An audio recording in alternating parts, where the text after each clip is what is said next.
ఈలాగున దావీదు అమాలేకులు దోచుకొని పోయిన దానంతటినీ తిరుగు తెచ్చుకొనెను. మొదటి సమూయేలు 30వ అధ్యాయము 18వ వచనం. Praise Jesus.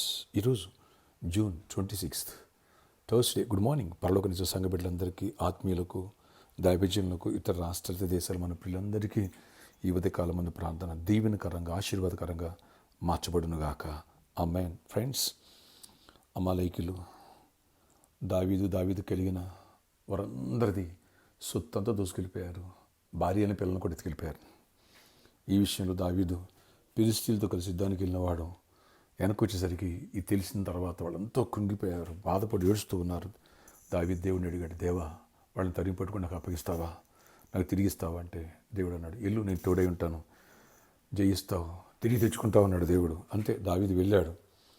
వాళ్ళు ఏదైతే తీసుకెళ్లారో దానంతటినీ ఇంకా 20 వచనం రాయబడి ఉంటుంది.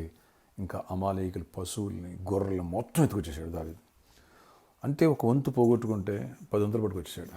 దేవుడు అలా రిటర్న్ బ్యాక్ ఇప్పించేశారు. Praise Jesus. ఫ్రెండ్స్, ఒక విషయం గమనించాలా, మన స్వాస్థ్యాన్ని అపవాది దూసుకుంటున్నాడు. రక్షణ పొందిన మనకి ఏ శాపము లేదు. పాపం మీ మీద ప్రభుత్వం చేయదని రాయబడి ఉంది. కానీ సాతాను ఏం చేస్తున్నాడు, రక్షణ పొందిన వాళ్ళని రక్షణ పొందిన పాపులుగానే ముద్రించి అవిశ్వాసం, నీకు శాపం ఉంది, అది ఉంది, ఇది ఉందని అలాంటి అవిశ్వాసాలు పెట్టడమే కాకోకుండా నష్టపోవటం, మోసపోవటం, ఉన్నాయి పోగొట్టుకోవటం, ఇలా రకరకాలు, ఉన్న జాబ్ పోగొట్టుకోవటం, మనీ ఎవరికి ఇస్తూ స్టక్ అయిపోవటం, వాళ్ళు చీట్ చేయటం, ఇలాంటివి జరుగుతున్నాయి.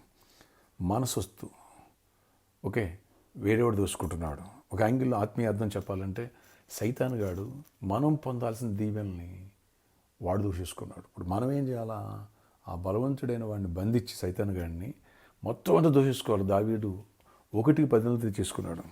స్నేహితులు కూడా డ్యూటీలో పంపించాడు. ఆ అధ్యాయం మీరు చదివితే, మొదటి సమయంలో 30వ అధ్యాయం 1వ వచనం మీరు చదివితే, చివరి రోజు చదివితే మీకు అర్థమవుద్ది.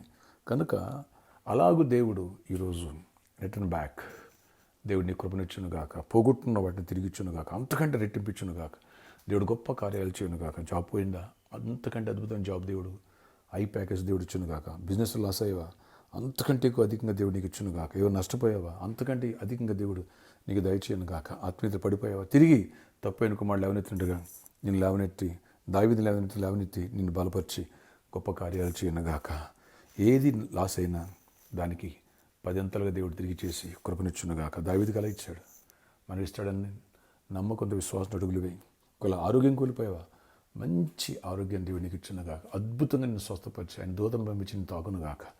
నీ పాడైన ఆర్గాన్స్ తిరిగి మళ్ళీ రికవర్ అయిపోయినాక, బెడెడ్ నిన్ను స్వస్థపరచును, క్యాన్సర్తో బాధపడి నిన్ను స్వస్థపరిచి విడుదల ఇచ్చునుగా, గ్రేట్ మిరాకిల్ చేయనుగాక. ప్రార్థన ఆశ్చర్యకరుడ కృప చూపించయ్యా. విన్న ప్రార్థన బట్టి, వాక్యాన్ని బట్టి స్తుతులు దీవించాడు. దావీదు కోల్పోయాడు, చాలా ఏడ్చాడు, కానీ వెంటనే మిమ్మల్ని అడిగాడు, మేము ఆధారపడ్డాడు. అంతకంటే 10 తిరిగి ఇచ్చాలో 10 తిరిగి ఇచ్చేయండి, కృపనివ్వండి. ఎన్నో ఏవైతే పోగొట్టుకున్నామో రిటర్న్ వచ్చేయాలి. అలాగే మంచి జాబ్స్ రావాలి, మంచి దీవెన పొందాలి, మంచి కృప పొందాలి, మంచి స్వాస్థ్యాలు పొందాలి, మంచి గృహాలు పొందాలి. అయ్యా, విడిపోయిన కుటుంబాలు కట్టబడాలి. ఎవరు అనారోగ్యం పోగొట్టున్నారో ఆరోగ్యాన్ని పెట్టి యేసు నామములో స్వస్థత కలుగునుగాక. బెడెడ్ అండ్ పేషెంట్స్ కానీ, హాస్పిటల్లో ఉన్న కానీ స్వస్థపరచండి. ప్రమాదకరమైన వ్యాధిని స్వస్థపరచండి. మంచి జాబ్స్ ఇవ్వండి, గవర్నమెంట్ సెక్టర్లో జాబ్స్ ఇవ్వండి. నీటిలో క్వాలిఫై అయిన బిడ్డల నుంచి మెడికల్ సీట్స్ ఇవ్వండి. ఇంకా ఆయా కాలేజీలో, స్కూల్స్లో సీట్స్ కోసం వెయిట్ చేసిన బిడ్డలకి కృప చూపించండి. జాబ్ చేసే ఎంప్లాయీస్ని దీవించండి. ప్రమోషన్స్ హైక్స్ ఇవ్వండి, నెమ్మదిని ఇవ్వండి, సమాధానం ఇవ్వండి. వచ్చేవారు హీలింగ్ ప్రేయర్ ప్రభావ కృప తెరిచి కార్యాలు చేసి దీవించండి. ప్రాపర్టీస్ అంటే మంచి మెసేజ్లు సిద్ధపరచండి. అన్ని విషయాల్లో అద్భుతమైన నీ కృప చూపించి, నీ కృపగల గొప్ప కార్యాలు జరిగించి మహిమ చెందిన దీవెనతో నింపండి. పెళ్లి కాని వాళ్ళు పెళ్ళి అవ్వాలి, గర్భాలు వాళ్ళు గర్భాలు పొందాలి, గర్భిణీ స్త్రీలు క్షేమ సుఖప్రసవాలు పొందాలి, అన్నింటిలో దీవించబడాలి, గొప్ప ఆశీర్వాదం పొందాలి, జయమును చూడాలి. యేసు నామములో ప్రార్థిస్తున్నాను. ఆశ్చర్య కార్యాలు జరిగించి మహిమగంత ప్రభావాలు పొందుకొనమని, దీవెనతో నింపమని, కృపాక్షేమాలు దయచేయండి. యేసు నామములో ప్రార్థిస్తున్నాను తండ్రి, ఆమేన్. వచ్చే ఆదివారం హీలింగ్ ప్రేయర్స్ ఉంటాయి. ప్రాపర్టీస్ అండి, మిస్ చేసుకోవద్దు. ఫ్రెండ్స్, దేవుడు పోగొట్టిన వాటి కంటే రెట్టింపు నీకు ఇచ్చునుగాక. దేవుడు కృపనిచ్చునుగాక. అంతకంటే ఐ ప్యాకేజ్ జాబ్ వచ్చునుగాక. నీ కుటుంబంలో శాంతి సమాధానం కలుగునుగాక. ఆమేన్. అలాగే ప్రామిస్లో ఉన్న ప్రాబ్లం దేవుడు సాల్వ్ చేయనుగాక. సిద్ధపు ల్యాండ్స్ రిజిస్ట్రేషన్ విషయాలు దేవుడు మిరాకిల్ చేయనుగాక. అన్ని విషయాలు దేవుడు కృపనిచ్చునుగాక. ఆమేన్, ఆమేన్. May God bless you all. Have a nice day. దేవుడు కృపనిచ్చునుగాక.